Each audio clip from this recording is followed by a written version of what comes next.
I'm showing the workflow for virtual try-on and try-off on my iPad. DrawThings is the image and video generator for Mac and iOS.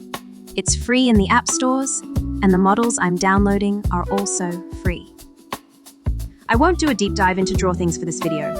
Instead, I'll focus on the try-on workflow, so casual and new users can get started quickly. Start by downloading DrawThings to iPad or Mac. The app itself is not large, but it hosts image generation models which can be many gigabytes. The model I'm using is Klein 9B. It's over 7 gigabytes and downloads a large language model as the text prompt encoder, which is 8.5 gigabytes. For local rendering, you'll need enough free storage to allow the models to install and unpack. For RAM, 12 gigabytes and up is recommended. If this is your first experience with the app, you'll be prompted to sign up for the online cloud server or download a model and render locally. The Klein 9B model is small enough to render on the community cloud server, which is free. However, the try-on and try-off LoRAs are not on the server, at least not yet. A DrawThings Plus paid subscription allows us to upload our own LoRAs, but my iPad Pro has 16 gigabytes, so I'll render locally. So you'll have an idea what to expect.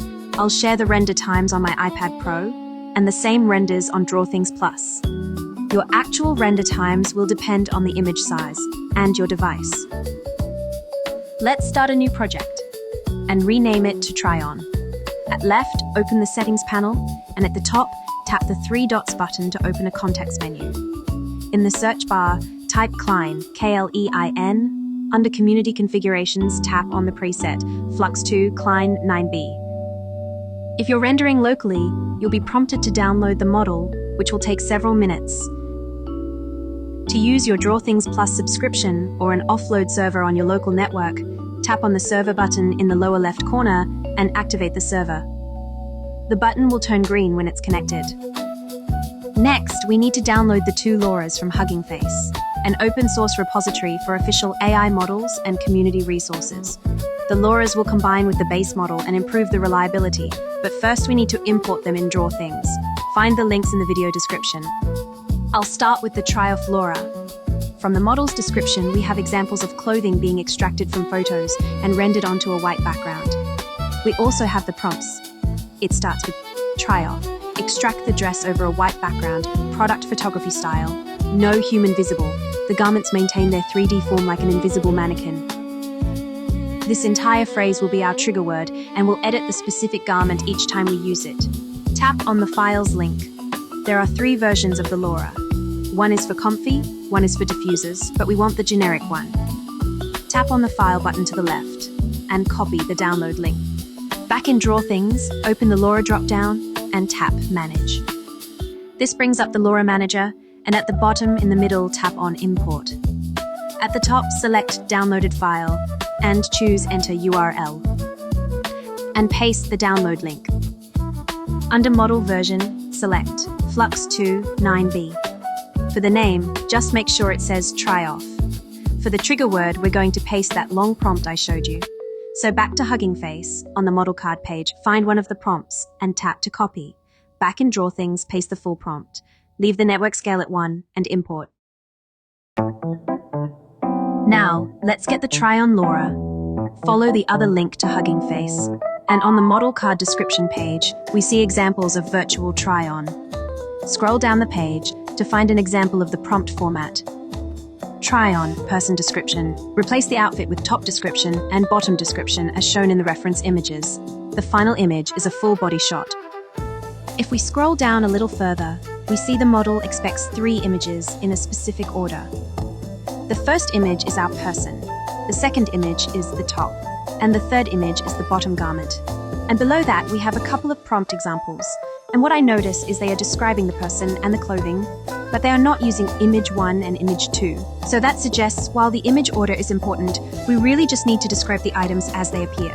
Our trigger word needs to be more freeform, like a reminder. Okay, let's repeat the import process for the second LoRA. Tap on the files link. There are only 2 versions of this LoRA. One is for comfy, and we want the generic one. Tap on the file button to the left and copy the download link. Back in DrawThings, assuming we left the import window open, we can tap Downloaded File and choose Enter URL, and paste the download link. Our model version is still Flux2. 9B. Make sure the name contains try on, so it's easy to search. And for my trigger word, I'll start with the actual trigger, try on, person description, replace the outfit with clothing description. And that should be enough to remind me. Leave scaling at 1 and import.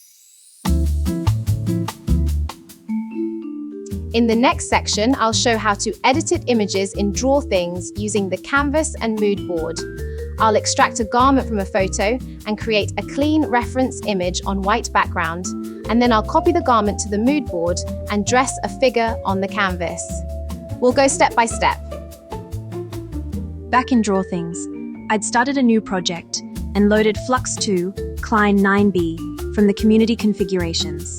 The history is empty, with a random prompt added to the text box, which I am removing by dragging the blue history slider back one step.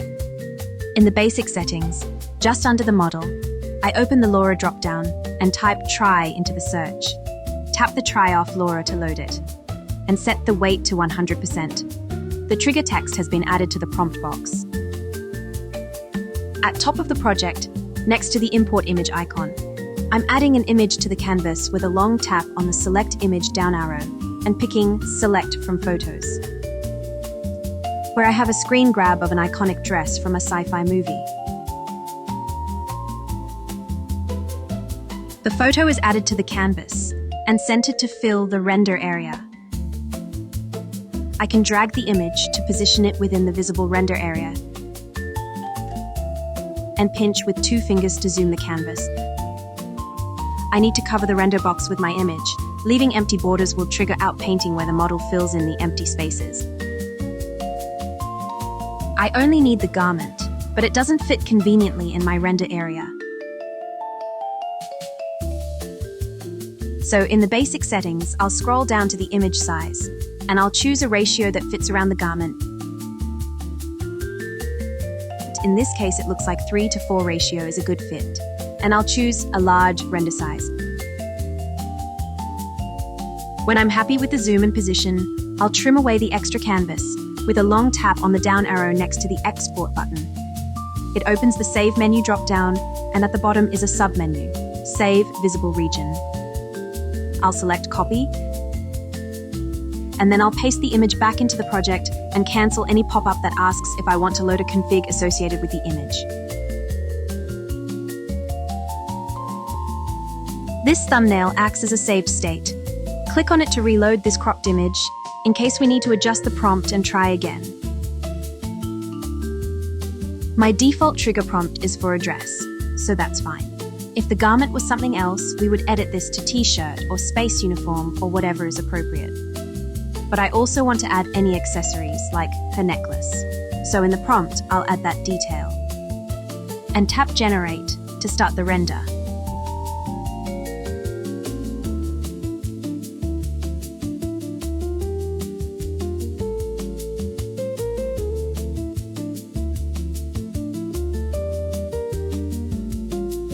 If something isn't right, reload the saved state and adjust the prompt.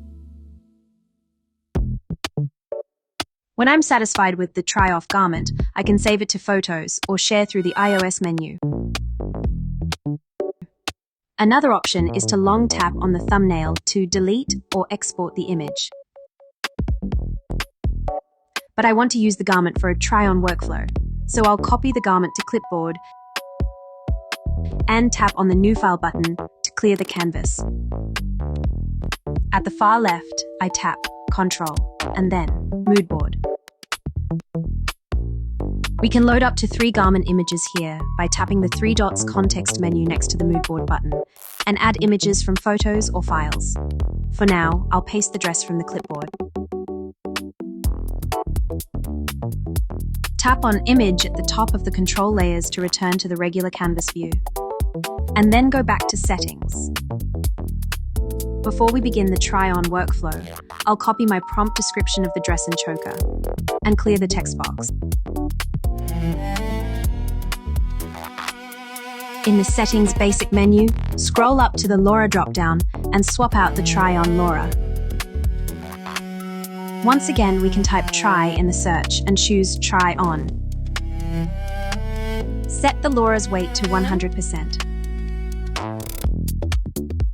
The trigger phrase loads into the text box, and I'll add the description of the dress and choker. Now, we'll add a person to the canvas as our try-on figure. Up at the top, add image from photos.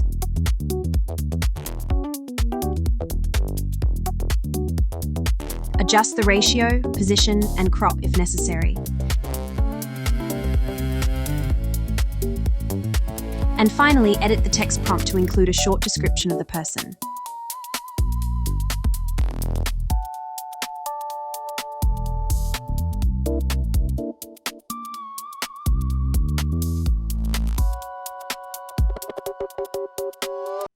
That's all I have time for. I hope you had a learn. Please give this video a like if you think it would be useful to others, and subscribe for more tutorials like this. I'll see you next time.